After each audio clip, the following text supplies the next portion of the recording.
Hola, buenos días. Ay, por cuarta vez, la tercera fue la vencida, pues a ver ahora. Al final nos pudimos conectar, pero él no me escucha. A ver si ahora me escucha. Y si nos podemos ver. Y si no, lo haremos mañana, por la mañana, más o menos a esa misma hora en el templo Hare Krishna. Pero vamos a probar por última vez. Es que va a ser algo muy bonito, ¿eh? Me he preparado ahí toda la noche. Bueno, preparado. Me he conectado con la conciencia cósmica y ha sido muy bonito. Por eso que tengo muchas ganas de hacer ese trabajo con Duarca. Pues vamos a ver ahora si por fin.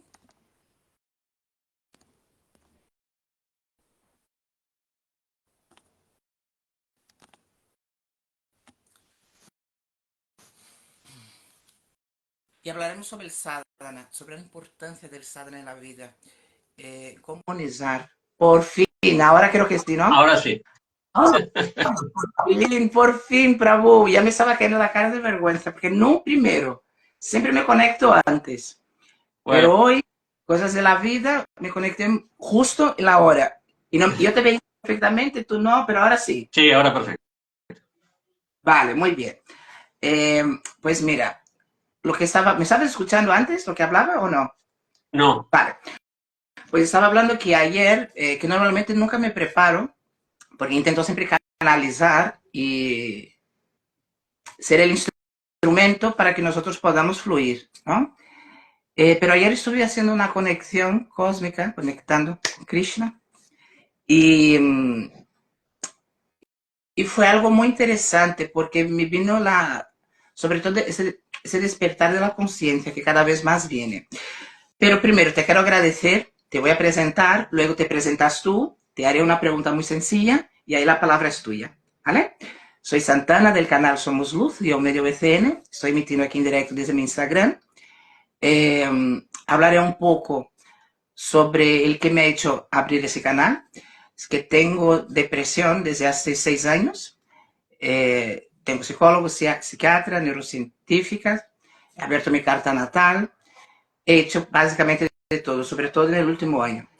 He pasado por un ataque de pánico agudo, enero del año pasado. 3 meses después, fue abril de 2024, fue cuando ha muerto mi madre. No, de 2023, y el año pasado cumplió un año. Y PT, literalmente, fue la primera vez que mi cuerpo ha somatizado. En enero del año pasado, cuando tuve la crisis de ataque de pánico que fue aguda, no sabía lo que era, porque nadie te explica que es un ataque de pánico, sobre todo si es agudo. Yo creía que estaba teniendo un ataque al corazón. Y mi madre ha muerto de un tumor en el cerebro. Se cayó el día 31 de abril y se ha muerto el día 17, no, 31 de marzo y ha muerto el 17 de abril. Fue muy rápido. Cuando le han diagnosticado el tumor, ya estaba a nivel 4, inoperable. Mi padre ha muerto con la tensión arterial súper alta, con derrame cerebral. Entonces yo, cuando estaba teniendo ese ataque, pensé, pues ha llegado mi hora, porque no sabía lo que era un ataque de pánico. Y vivía en un segundo piso y automáticamente me vestí, bajé a la calle y hasta que me pudieron llamar a la ambulancia, porque no podía teclear ni hablar, porque hiperventilas, tardaron 5 o 10 minutos, pero de bajar hasta la calle fueron 2 minutos y ahí he visto literalmente como en las películas, toda mi vida. Y si tuviera un cuchillo abriría mi garganta para poder respirar, porque solo hiperventilaba, el corazón atacando. Total, he vomitado dentro de la ambulancia y por suerte los enfermeros me echaron hacia adelante, si no me hubiera ahogado con mi propio vómito. Y ahí pensé, si estuviera en la habitación, me hubiera muerto. Después que pasó todo, pregunté a la enfermera, a médica, ¿eso que me ha pasado fue un ataque de pánico? Me dijo, sí, pero fue agudo. Ella creyendo que yo ya había tenido. Y le pregunté, ¿eso quiere decir que mañana o dentro de un año, 2, 3 o 10, me puede volver a pasar? ¿Que tengo que convivir con eso? Y me dijo, sí. Y ahí fue cuando empecé a cambiar el chip, pero igualmente no había cambiado. 3 meses después, que era el aniversario de muerte de mi madre, tuve una crisis depresiva muy grande, muy, muy grande, pero primera vez somaticé. Fue cuando mi cuerpo empezó a... Tuve una inflamación en el recto, casi igual al intestino, y literalmente defecaba pus y sangre. Y aún así, estaba esperando la finitud. Ya entendéis que no hay palabras que no se puede utilizar aquí. Pero tardé 3 semanas y nada. No comía, básicamente no dormía, solo bebía agua y un dolor tremendo y viendo el sangre y el pus saliendo. Y no era un sangre, un pus normal, era algo como un tumor. Y pensé que bien, se me va a ir, pero no se me fue, me harté de esperar. Fue cuando me cambié el chip y pensé, pues si hasta ahora me ha llegado, pues yo debo tener algo muy bueno para hacer para mí o para la humanidad. Y a mí mi psiquiatra me dijo, ven, porque si tenemos que operar, pues ya tenemos todo preparado y tal. Y fui, y tampoco me importando si me volver o no, creyendo que era un cáncer. Y cuando después de terminó de hacer la revisión, me dijo que era una inflamación, me dio todos los medicamentos y tal. Y le dije, si es un cáncer, dímelo ahora, porque levantar de la cama cuando estás en crisis depresiva es un mundo. Y yo no tengo a nadie aparte de mí mismo, porque toda mi familia está ahí en Brasil. Y me dijo, no, no, no, no, no es así, tranquilo, fue una somatización de tu cuerpo, y empezamos a hablar, bla, bla, bla. Y cuando volví y tal, fue la primera vez que salí del estado de víctima y me hice responsable. Y pensé, pues eso fue bueno, porque me hizo ver, porque la gente se impacta mucho cuando hablas que has defecado sangre y pus, pero mi alma ya estaba podrida hace mucho. Y pensé que igual fue una limpieza. Y ahí fue cuando cambié el chip y pensé, porque cuando estaba tumbado en la calle, en el ataque de pánico, mucha gente pasaba y nadie te da bola. Y yo pensé, pues eso, no sé si me queda un año, dos, tres o 10, pero los años que me queden yo intentaré hacer algo que me haga mejor ser humano y que ayude a los demás. Te he dado toda esa vuelta para que la gente entienda el por qué vamos a hablar ahora del sadhana. Porque hasta llegar allí, eh, hasta llegar a ese extremo, yo tenía el cuerpo y la mente ya estaba bien equilibrada, bien sanada, básicamente. Pero faltaba el espiritual. Fue cuando empecé a abrir el canal y a conectar con personas. Y una de ellas fue un astrólogo védico que me abrió la carta natal y me habló del sadhana, de la importancia del sadhana. Porque yo empecé, eso fue en agosto del año pasado, cuando tuve conocimiento del sadhana. Que en muchas religiones, más o menos, yo no tengo ninguna religión, yo siempre tuve conciencia de que hay una energía muy grande, llame Krishna, Dios, conciencia cósmica, o nada, pero que hay algo superior a nosotros, hay, eso es innegable.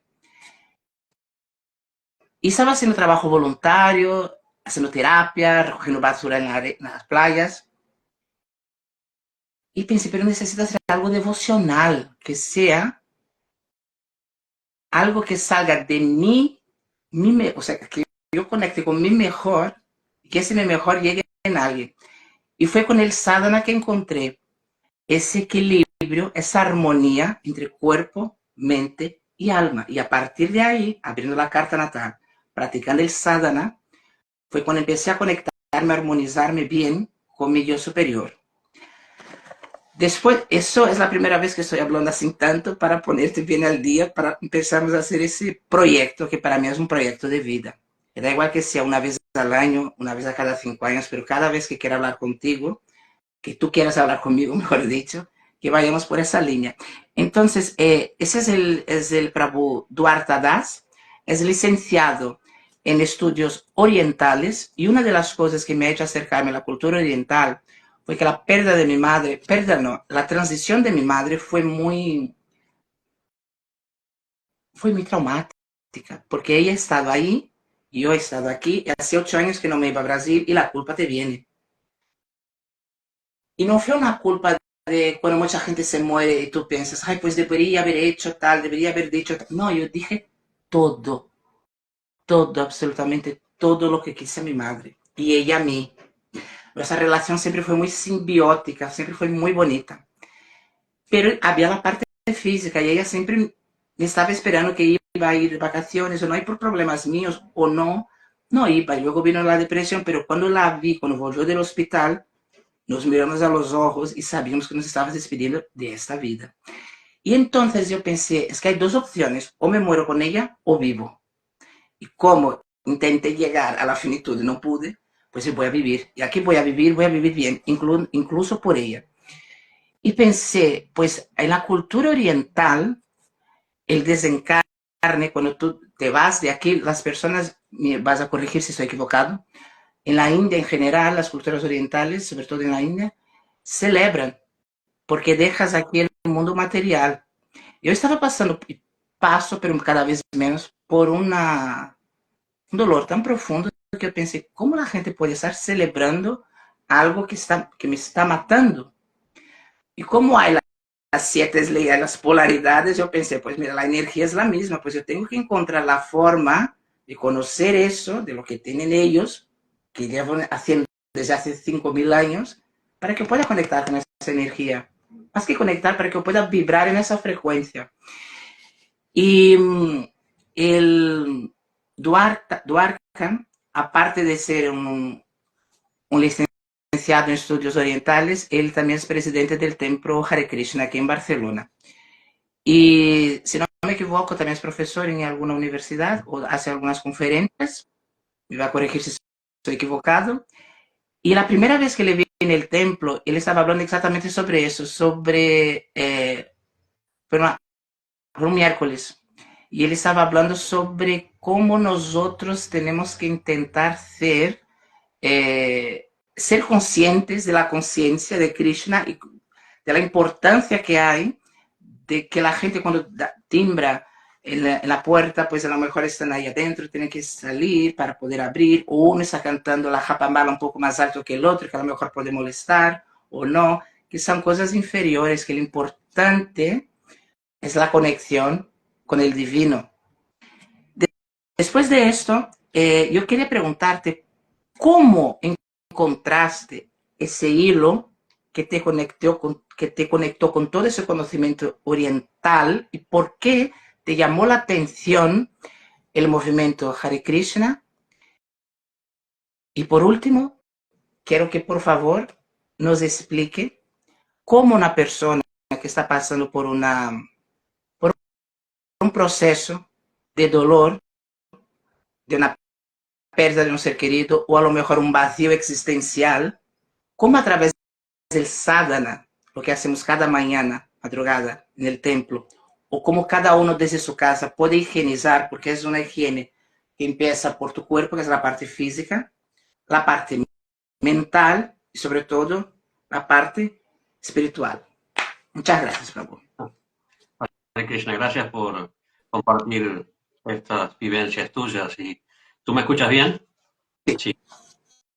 Por compartir estas vivencias tan fuertes, pero es ley de vida. Lamentablemente, a lo largo de nuestra vida nosotros nos tenemos que despedir de muchas personas queridas, a veces por distancia, a veces por partidas, eh, y tenemos que entender un poco la esencia de nuestra vida y nuestras relaciones para no sucumbir en esas depresiones que nos pueden llegar a agarrar. Hace unos años también mi madre partió y la verdad es que me dejó una enseñanza muy grande que fue el emprender ese nuevo camino que le estaba llegando de cambiar su cuerpo por otro destino, no sé, con mucha entereza, con mucha, bueno, prácticamente como hizo todos en toda su vida, con mucha determinación, sin lamentación, sin problemas.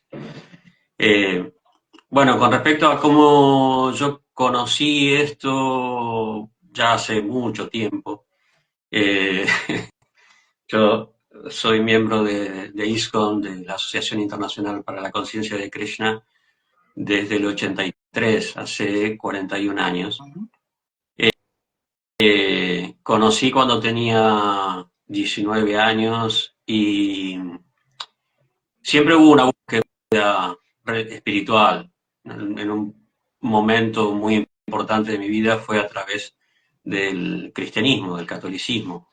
Yo, cuando hice, por ejemplo, mi servicio militar, fui chofer del vicario castrense, de dos obispos, y bueno, había un interés muy fuerte por la vida espiritual,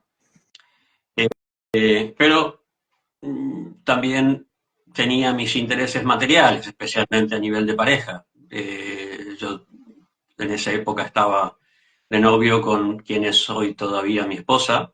Eh, Así que no sabía muy bien cómo compaginar esa fuerte inclinación religiosa y por otro lado, o sea, como si tenía que ser célibe, si podía casarme, si no. Y afortunadamente mi esposa también tenía la misma inclinación.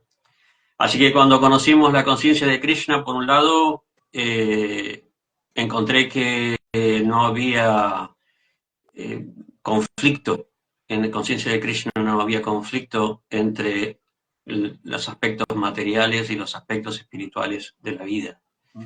Y por otro lado, siempre también me sentí muy atraído por la filosofía y el Bhagavad Gita es una fuente impresionante con una profundidad abismal de filosofía vivencial, no esa filosofía teórica que solamente da para especular y elaborar teorías que no hacen a nada porque no lo llevas a la práctica, sino en esa filosofía que tú aplicas en tu día a día y que te hace madurar y que te hace crecer. Así que cuando empecé a leer, comencé a visitar el templo y en un momento sentí muy fuerte que no me quería ir, que no quería ir nunca más de ahí. Así que, bueno, lo compartí con Ashi, con mi esposa, y hicimos, digamos, un programa, bueno, un plan para casarnos y ella tenía algunos problemas en su casa, finalmente decidimos casarnos y mudarnos al templo. Y ahí estuvimos 10 años viviendo en el templo. Finalmente decidimos tener hijos y yo también tenía eh, la necesidad y el deseo muy fuerte de estudiar, de hacer una carrera. Y no, yo en ese momento era presidente del templo, alquilamos el templo de Buenos Aires, alquilamos un departamento fuera y continué con mis responsabilidades en el templo y bueno, en el 96, comencé a hacer la carrera de estudios orientales en la Universidad de El Salvador. Eh, Eso fue hasta el 2002, que estuve un año después como docente ahí en la universidad, y en el 2004 me vine a Barcelona, cuando bueno, la situación en Argentina se fue empeorando y empeorando. Decidimos que queríamos darle otra oportunidad a nuestras hijas, otra posibilidad, ¿no? Ya que nosotros y nuestros padres habíamos crecido en ese columpio que es la situación económica y social de Argentina. Eh, Así que volvimos un poco a nuestras raíces, porque mis abuelos son de aquí. Así que nos mudamos a Barcelona y aquí siempre hemos estado en relación con el templo y colaborando. Y bueno, hasta el 2016 que la comunidad me pidió que asumiera como presidente del templo aquí. Eh, y desde el 2010 estoy dando clases en el ISCREP, que es el Instituto Superior de Ciencias Religiosas de Barcelona, que es un departamento que pertenece a la Universidad de Teología de Cataluña. Y bueno, es más o menos alrededor de lo que gira mi vida, ¿no? El estudio, el trabajo, el templo.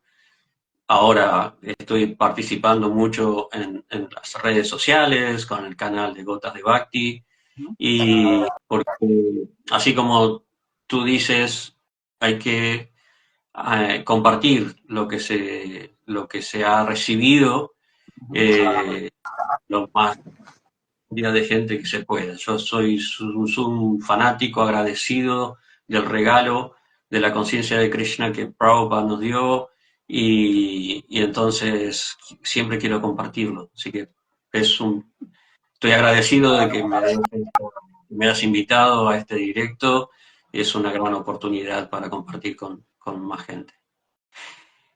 Con respecto al sadhana, el sadhana es un poco la base de cualquier práctica espiritual, es la práctica diaria. Y es muy importante porque todo lo que uno haga sirve, pero si yo voy a la iglesia o al templo o hago meditación o una práctica de yoga una vez por mes, no va a tener mucho efecto. Entonces, lo que hace que estas prácticas sean algo efectivo es la práctica diaria, la práctica rutinaria, porque la rutina va creando hábitos, ¿no? Tú decías la limpieza.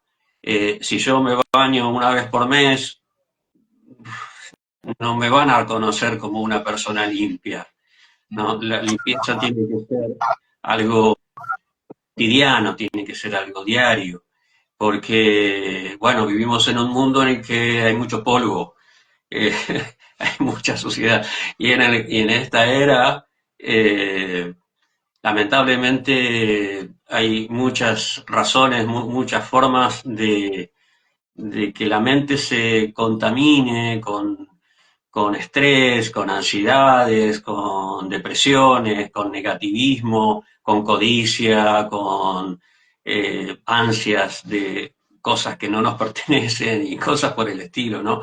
Esa idea de ser, esa lucha de todo el mundo por ser el centro y superar a los demás y ser el mejor y el más, y muchas veces no de la mejor manera. Entonces necesitamos ir, pasar esa conciencia de lo externo, que es tan complicado, que es tan difícil, a lo interno, que es lo que necesitamos en realidad para conocernos, para saber quiénes somos, para saber cuáles son nuestros puntos fuertes, cuáles son nuestros puntos débiles, sobre qué tenemos que trabajar, sobre qué tenemos que sentirnos seguros. ¿No? Por ejemplo, un ataque de pánico se puede producir por la falta de autoconocimiento, o sea, la inseguridad, el temor que surge de la falta del autoconocimiento. Entonces, ese trabajo de introspección diario es el sadhana. El sadhana hay muchas formas de que se pueda hacer un sadhana, hay muchas prácticas, ya sea el estudio, la meditación, los rituales, baño, hay diferentes formas de hacer una práctica de sadhana, cantar, recitar mantras, hacer yoga. Hoy en día cada vez más personas se están dando cuenta de la importancia que tiene esto en la vida diaria, de la necesidad que la sociedad tiene en la vida diaria, ¿no? Yo, por ejemplo, me estoy dando cuenta de que hay un desarrollo tecnológico vertiginoso, especialmente con el tema de la inteligencia artificial. Hay un desarrollo impresionante de la tecnología, pero no hay un desarrollo del ser humano. Se va a producir un desfasaje entre la tecnología y nuestra capacidad para adaptarnos, para crecer como seres humanos, que nos va a dejar atrás, en el sentido, no necesariamente en el sentido de que la tecnología nos va a dominar, pero sino que nosotros no vamos a evolucionar. O sea, la tecnología puede ser una buena herramienta o una mala herramienta, una herramienta que sea perjudicial, en el sentido de que si nosotros, por ejemplo, dependemos completamente de eso y no avanzamos, entonces nos volvemos cada vez más inútiles, más débiles. Entonces, tiene que haber un desarrollo humano paralelo a ese desarrollo tecnológico. Tenemos que ver el desarrollo tecnológico, por un lado, como un asistente, como una herramienta, pero también como un desafío, en cuanto a que nosotros, como seres humanos, como seres, tenemos que evolucionar, tenemos que crecer. Y el sadhana apunta a eso. El sadhana tiene como fundamento las prácticas que nos van a hacer crecer internamente, espiritualmente, como seres eternos. Krishna en el Bhagavad Gita le va a decir a Arjuna, en el capítulo 12, le va a decir que tú tienes que pensar siempre en mí, es decir, estar consciente de Dios. Si no puedes hacer esto, ¿no? Porque es difícil, no es fácil, nosotros tenemos una tendencia a distraernos muy fácilmente, olvidarnos, etcétera. Si no puedes hacer esto naturalmente, entonces sigue los principios del sadhana, ¿no? En segundo lugar, Krishna pone la segunda alternativa que Krishna le da a una perfección espiritual, es el sadhana. Esas prácticas diarias, ya sea la meditación, el estudio, la recitación, la asociación con personas espirituales. En segundo lugar, le pone este sadhana. Si no puedes hacer esto, porque tampoco es que todo el mundo lo pueda hacer al nivel, por lo menos en el que Krishna hablaba, o el nivel, por ejemplo, que se practica en el templo. Yo cuando me fui a vivir al templo, me costaba mucho hacer el sadhana. Nos levantábamos a las 4 de la mañana, a las 4:30 teníamos el Mangalarti, a las 5 comenzábamos a cantar, a recitar el mantra Hare Krishna, a las 6:30 o 7, no recuerdo bien, teníamos las ceremonias de respeto a la Acharya, a Srila Prabhupada, después la clase de Bhagavatam, y pues, bueno, todas las actividades diarias, nos acostábamos muy temprano, pero yo no estaba acostumbrado a ese ritmo, entonces me costaba mucho mantenerme despierto. Entonces, bueno, con los años fui desarrollando esa capacidad. El sadhana no es algo fácil, No. especialmente con esa intensidad. Pero con la práctica fui desarrollando esa capacidad, ¿no? De tener un sadhana diario. Como decía antes, la rutina genera hábitos, algo que te resulta natural, sin demasiado problema hacer. Pero de todas maneras, hay personas que quizás ese nivel de intensidad no pueden seguir. Pero no hay una única forma de hacer el sadhana. El sadhana puede ser levantarse un poco antes de lo que uno debe levantarse para ir a estudiar o para ir a trabajar y hacer una meditación, ya sea a través de repetir el mantra Hare Krishna o otro mantra, ya sea hacer una meditación silenciosa, ya sea leer un libro, un párrafo, una historia y meditar sobre la importante del sadhana es esa conexión interna, esa conexión interior que nos ayude a saber quiénes somos, cuáles son nuestras verdaderas necesidades, porque así como el cuerpo tiene necesidad del alimento, del agua, del descanso, la conciencia, el alma, tiene necesidad de, por un lado, estar consciente de sí misma y por otro lado, de esa conexión con Dios, con lo divino, esa conexión espiritual que además nos va a ayudar a conectarnos con los otros seres espirituales, digamos, con las personas, no solamente con las personas humanas, sino con toda la naturaleza. Porque nosotros en la sociedad occidental especialmente, en estas urbes enormes, gigantes en las que vivimos, hemos perdido el contacto con la naturaleza. Alguna vez nos vamos a la montaña o al bosque o al mar, alguna vez, ¿no? Pero ese contacto diario que te nutre, que te mantiene consciente de dónde estás y quién sos, está perdido. Entonces, esa práctica interior, esa capacidad para autoconocernos y entender la conexión que tenemos con todo el resto, creo que se trabaja a través de una práctica espiritual diaria que se llama sadhana. Eso básicamente. Eh, Perdón, sigue, sigue. no, no, lo que, más o menos lo que quería decir, que si tienes Vale, algún comentario o sí. pregunta. Ahora tengo muchas cosas aquí que no sé si aportar o colaborar, pero vamos a empezar por lo final. Has hablado, cuando vamos a la naturaleza, ¿no? Siempre conectarnos con ella y tal, tenemos esa sensación de que la naturaleza y el planeta, bueno, tenemos algo en general, ¿eh? Y cuando empiezas a despertar, a abrirte un poco la conciencia, te das cuenta que eres todo eso.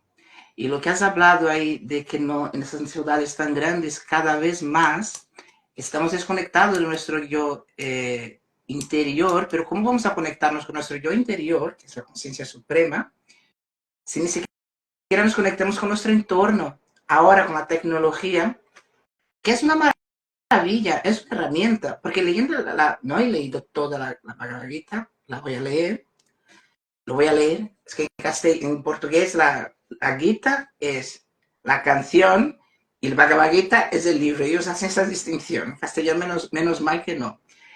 Y, pero es eso, es que ¿cómo vas a conectar con algo tan íntimo, nunca mejor dicho, que está tan adentro de ti, que todos los tenemos, si no nos conectamos entre nosotros mismos o con nuestro entorno? Ya no hablo con nuestros compañeros, con nuestros hermanos, con nuestros hijos, que una cosa es estar en casa, otra cosa es estar consciente o estar presente. Y viviendo en la ciudad, ya te digo lo que hablábamos, o sea, no conectas con la tierra, con el agua, ¿sabes? Con los animales en sí. Y para mí, lo que has hablado, otro tema que me gusta mucho, que es el tema de la meditación, una meditación pasiva, la meditación hacia ti mismo, pero yo, por ejemplo, antes tenía la visión de que la meditación era sentarte, que es con respiraciones conscientes, que esa es otra, eh, para poder tranquilizar todo tu sistema nervioso y a partir de ahí ir para la mente, la glándula pineal y más adelante el chakra del corazón. Y todo va por etapas. Yo, por ejemplo, cuando empecé, primero,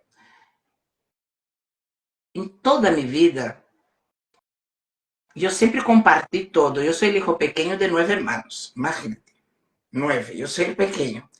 Del más grande a mí son 15 años, ¿vale? Se lo vuelven de escaleras de 2 en 2 en 2. Yo soy el pequeño. Y el que llevaba 2 años a más que yo ha muerto cuando él tenía 15, yo tenía 13. Y fue muy traumático. Primero, que la muerte se presenta, no es un vecino, un tío lejano, no, es un hermano, una persona que ves cada día. Él salió con la bici, la ciudad que vivíamos en Brasil, que es la costa de São Paulo, es muy bonita, la playa, tiene muchos ríos, playas, montañas, y está todo urbanizado, pero como es muy grande, tú conoces Brasil, pues es la zona más apartada y tal, estás en contacto completo con la naturaleza.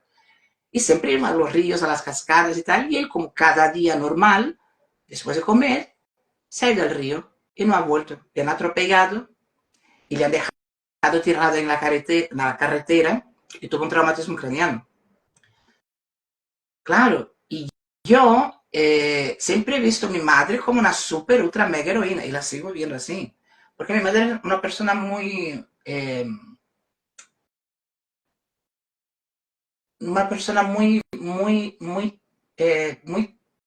muy tirada hacia adelante a su tiempo, pero sin estudios, porque estudió lo básico.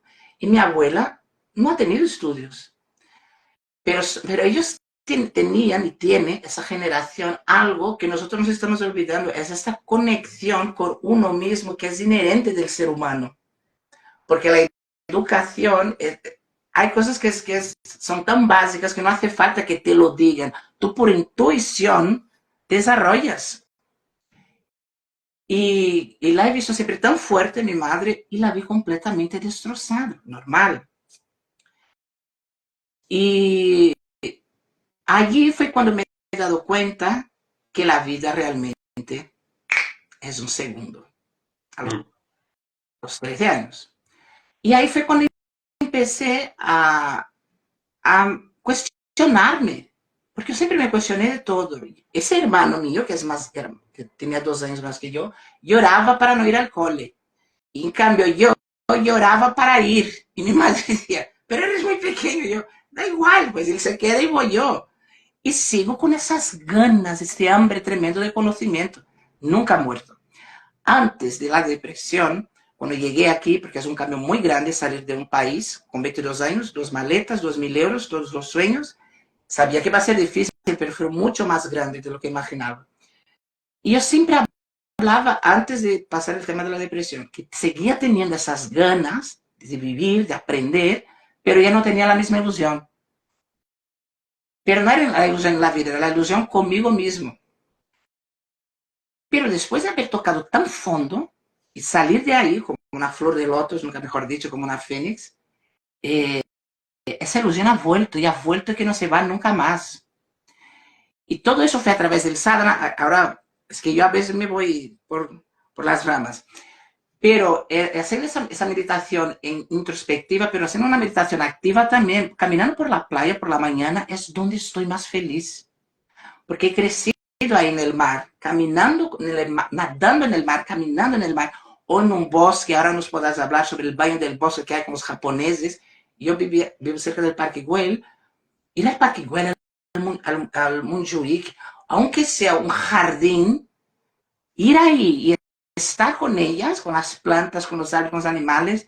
Y después que empecé a hacer eso, ahora he cogido lo que quería decir, que es algo tan intuitivo que tú vas haciendo natural sin darse cuenta y luego vas a coger conocimiento con el Bhagavad Gita, con otros libros, con otras culturas y vas viendo que cosas que tú lo tienes innata, tiene explicación, tiene un porqué y por eso ahí entra el hábito de hacerlo, porque eh, hay la higiene, lo que hablabas tú, para poder llegar a eso hay toda una práctica y de la práctica, de la rutina se hace el hábito.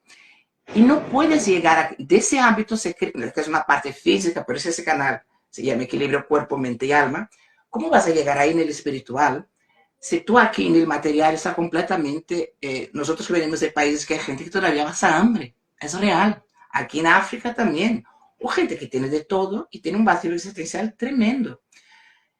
Entonces, cuando tú conectas con antes de llegar ahí arriba, yo empecé, cuando levanté de la cama en abril, empecé a caminar, pensé, mira, voy a caminar, que es lo único que puedo hacer, que me gusta y me da placer. Porque luego vienen los vicios, la vida es extremadamente tentadora. Y más si tú tienes posibilidades de caer en el vicio, que no hablo vicio solo de drogas, o alcohol, o el sexo. Ahora mismo mucha gente está depresiva y no lo sabe, porque antes la depresión era algo por lo que pasé yo, cuando me he dado cuenta ya estaba ahí en el fondo. Pero hoy hay ahora no me acuerdo bien cómo es el término, que hablo de una depresión, que es como una depresión activa, que tú sales, trabajas, vives y tal, pero haces literalmente como un zombie.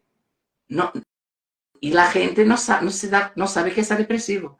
Tiene que llegar a pasar algo como pasó a mí, que a mí fue así, he detectado porque un día después de haber salido y estar de resaca, pues no me levanté. Y cuando me he dado cuenta, había pasado 3 semanas. Pensé, no, aquí pasa algo. Pero no hace falta llegar, es que no viene de un día a la mañana, eso ya viene de antes. Y, y lo que hablabas tú también del tema de que no es solo ir a hacer las prácticas del sadhana, porque hay que crear hábitos y para crear esos hábitos, ahora me acuerdo, tienes que crear nuevas rutas cerebrales con tus neuronas, porque si nosotros estamos haciendo, que es lo que mucha gente hace, hacer exactamente lo mismo, ¿cómo vas a lograr algo distinto? tú lo habías dicho perfectamente. Ir al templo una vez al mes o en tu casa o una sinagoga o una mezquita o una iglesia o a la playa el fin de semana no va a borrar todo el polvo, todas las cortinas, toda la mierda que has hecho durante 5 días. No va a ser un sábado al mes o un sábado cada semana que te va a desconectar porque tenemos que tener una higiene. Lo que hablabas en tema de higiene, es la higiene de lo que tú consumes, lo que ves, lo que escuchas, música, las personas que hablas, lo que comes, lo que hablando sobre el tema de la respiración también, que nosotros no sabemos respirar, que la respiración consciente es muy importante. Entonces, dime una cosa, una persona que no puede ir al templo, o no puede ir a una mezquita, o no quiere, simplemente no quiere, a través de la cultura, de los estudios orientales que tú tienes, que estábamos hablando de la naturaleza, los baños del bosque, de caminar, de... ¿Tú qué indicarías, o tú con tus estudios y con tu conocimiento de vida, una persona ahora que está pasando por una enfermedad, por un trastorno mental, o que tiene todo lo que ha podido imaginar y soñar en la vida, y aún así siente ese vacío, ¿vale? Ya sabemos cuál es el intuito, que es llegar ahí arriba, pero hay escalones. ¿Quién quiere empezar a hacer un sadhana? ¿Tú qué? ¿Cómo guiarías a esa persona? O sea, ¿qué indicarías? Bueno, una persona que está pasando por una situación de depresión, primero que nada necesita un, un- una- un tratamiento, una atención médica, ¿no? Pero eh, hay, hay procesos paliativos, procesos preventivos.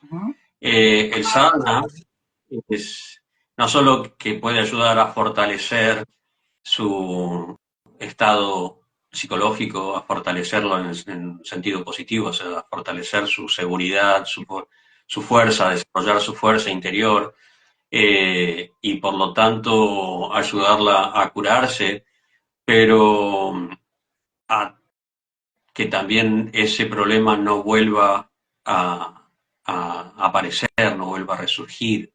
El sadhana lo que te ayuda es fundamentalmente el momento más importante, más crucial de nuestra vida es nuestra muerte. Entonces el sadhana lo que te ayuda es a desarrollarte interiormente a tal punto de que la muerte no represente un peligro, una amenaza, un temor. No, por ejemplo, Krishna en el Bhagavad Gita, en el segundo capítulo, va a decir, así como el alma pasa continuamente de la niñez a la juventud, luego la vejez dentro del cuerpo, o sea, la identidad del ser, el alma, es lo que permanece a lo largo de todos esos cambios. Dice, así como pasa en todos esos cambios, de la niñez a la juventud, luego la vejez, de la misma manera, en el momento de la muerte va a pasar a otro cuerpo y termina diciendo a la persona equilibrada, a la persona autorrealizada, a la persona consciente, no la perturba ese cambio. Ese es el momento más crucial de nuestra vida. Es prácticamente el examen final. De acuerdo a cómo nosotros hemos vivido, nosotros podemos enfrentar la muerte con más o menos tranquilidad, paz, seguridad. Y el sadhana nos prepara para eso, nos prepara a lo largo de la vida enfrentando diferentes situaciones difíciles, conflictivas, que nos van fortaleciendo, porque en realidad así como te pasó a ti, que de repente ese ataque de pánico, todos esos problemas te hicieron despertar, todas estas situaciones y que por las que pasan las personas en realidad son lecciones, son llamadas de atención, son despertadores que nos ayudan a reaccionar y a mejorar, a cambiar. y el sadhana nos ayuda a que el despertador no tenga que sonar demasiado fuerte, que Sí, en un momento ni siquiera necesitemos un despertador. exacto. Antes de que suene, tú ya sabes, mira, ya sé que es hora de despertar. Ay, qué maravilla, Exactamente. me encantó lo que has dicho. Ah, Entonces, es fundamental, por un lado, para ayudarnos a vivir en relación con, pero también a vivir con nosotros mismos. ¿No? Es como cuando nosotros nos levantamos, vamos al lavabo y nos miramos en el espejo, ajá. ¿sí? Esto es algo rutinario para todo el mundo, a menos que seas un vampiro. Si, si eres una persona, un ser humano estándar, lo que haces es levantarte, vas al baño y te miras en el... Ya. ¿sí? Esa conexión, ese momento de autoconciencia, de autoconocimiento externo, porque lo que ves es simplemente una apariencia externa, que incluso a veces puedes llegar a dudar, ese soy yo, tan canoso, tan arrugado, tan pelado, tan... ah, ¿no? Ah, Por favor, no me lo puedo creer, ¿eh? Bueno, es el primer contacto de autoconocimiento externo ajá, es simplemente, además de que es una necesidad, es simplemente un reflejo externo, un reflejo superficial de una necesidad interior que todos tenemos de autoconocimiento, pero no el externo, el autoconocimiento interno, de entrar en contacto con nosotros mismos. Si bien es algo íntimo, es algo sutil, un poco abstracto, pero así como el reflejo nos devuelve nuestra imagen y es algo conocido, ujú, es algo que no nos sorprende porque es algo que vemos todos los días, ujú, es lo que más conocemos. Ese momento de autoconocimiento a través de la meditación, a través del sadhana, es, es fundamental para sentirnos más nosotros mismos. O sea, si nosotros, por ejemplo, no entendemos nuestra identidad, ujú. difícilmente podemos relacionarnos con los demás. Exacto. Si No, y nosotros, ahora, perdón en interrumpirte, ese fortalecimiento es quitar el ego y por primera vez mirar hacia ti y tener autoestima, que es una cosa que no tenemos. Es tener autoestima, mirar hacia ti, es cómo vas a amar algo o a alguien si tú no te amas, si tú no te cuidas. Yo empecé a amarme por primera vez ahora recién, en 2024. Hasta entonces yo siempre he cuidado y amado a mi madre. Pero mira qué bien, con su muerte, me siguió enseñando que el amor, yo pensé, pues, ¿y ahora qué hago con todo ese amor? Que no, el amor no se muere. Cuando amas, amas de verdad, cuando conoces el amor, solo cambia la etiqueta, que sea un hijo, un marido, una esposa o una, lo que sea. El amor es eso. Cuando lo tocas ahí, que es la conciencia universal, que es la conciencia de Krishna, lo tienes. Y fue cuando empecé a canalizar, pues pensé, pues mira, que estoy esperando, pues aquí lo tengo. Y ella me dijo, qué guay, pues que me dijo eso, ¿no? Y bueno, sí, perdón. todos los problemas de relacionamiento con los demás vienen de la propia inseguridad, de la falta de autoestima, de autoconocimiento, la ira, la agresividad, el temor, eh, la inseguridad, todo eso es una falta de introspección. Uh -huh. O sea, la introspección es algo que no se enseña, que no se promueve, que no, pero es tan fundamental, tan importante como mirarnos al espejo.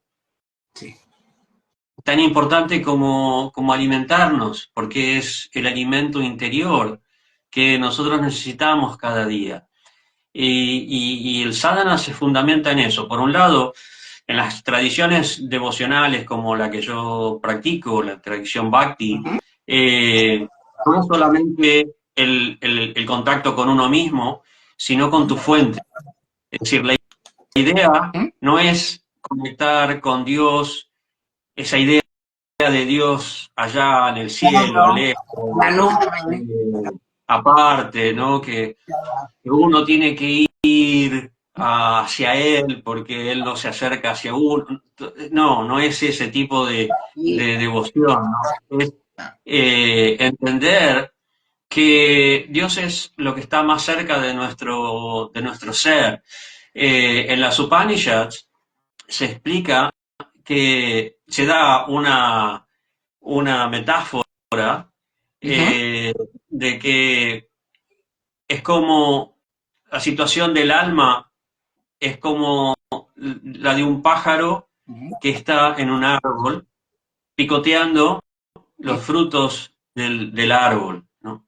Pero al lado del pájaro hay otro que lo observa, que ujú, es igual, el mismo plumaje, la misma especie, pero no está picoteando, solamente está observando el pájaro, que es el alma, ujú, que está tratando de disfrutar de la naturaleza material. El árbol es el cuerpo, que está tratando de ujú, disfrutar del cuerpo, ¿no? Y está esperando que deje de picotear y se gire hacia él y lo observe y se relacione con él. Esa es la idea del alma y de la superalma. La superalma es Dios. ujú. Paramatma. En sánscrito es Atman, es el alma, es el ser, y Paramatma es el alma suprema. Es lo más cerca que tenemos a nosotros mismos. Entonces, la idea del bhakti es cultivar esa introspección, cultivar ese autoconocimiento para situarnos a dónde estamos, quiénes somos y a quién tenemos al lado, a quién tenemos más cerca. Entonces, restablecer, despertar esa amistad, esa relación dormida. Mm. Maravilloso. Mira, hay tantas cosas que hablar. Eso es lo que acabas de decir. Es perfecto, lo del pájaro.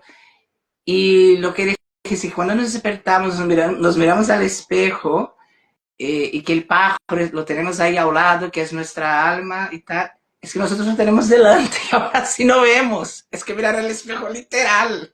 Ahora mire, pues, bueno, ahora empiezo a rascar un poco, pero te lo pone así por delante y tú no lo ves, lo tienes adentro y no lo sientes, que ese es otro tema. Es el ver, el racionar y luego ese sentir, que yo cada vez más estoy sintiendo más que racionalizando, ya no digo pensar, porque antes siempre decía, mira, cada vez más intento para pensar bien, lo reflexiono, lo hago orgánico para después racionalizar y verbalizar. Pero esa cosa que te dije que es intuitiva, ¿sabes? Es más, menos hablar, menos racionalizar y más sentir. Seguiremos con ese tema que no tiene fin, que bien, el conocimiento no tiene fin.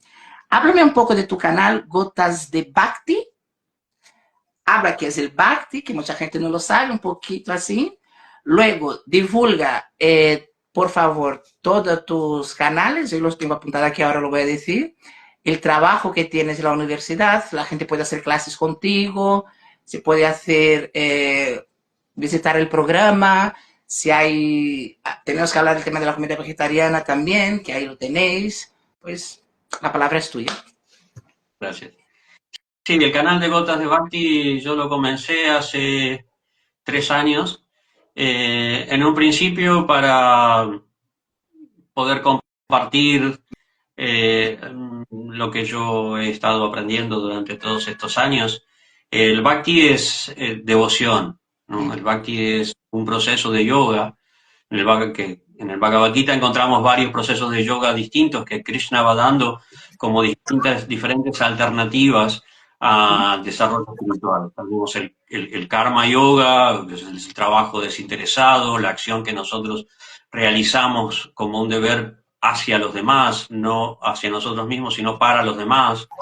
El Jnana Yoga, que es el estudio, el conocimiento que se lleva a la práctica diaria, no es el conocimiento teórico, sino el conocimiento vivencial. El Dhyana Yoga, que es la meditación.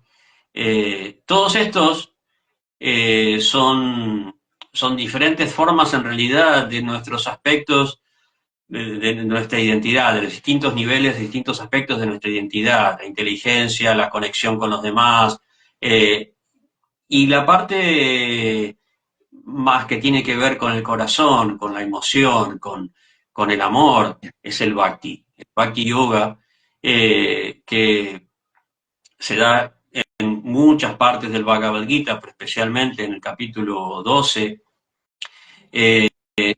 significa, como te explicaba antes, poder despertar esa relación dormida, esa relación olvidada o silenciada con nuestro origen, con nuestra fuente espiritual, que es Dios.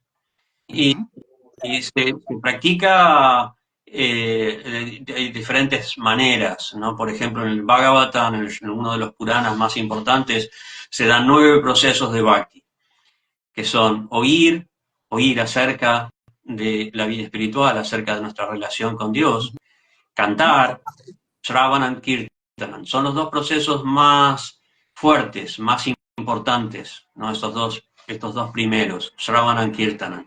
Yo oigo acerca de él y repito, ¿no? Kirtan hoy en día es una práctica muy común en muchos centros de yoga que se basa especialmente en el canto.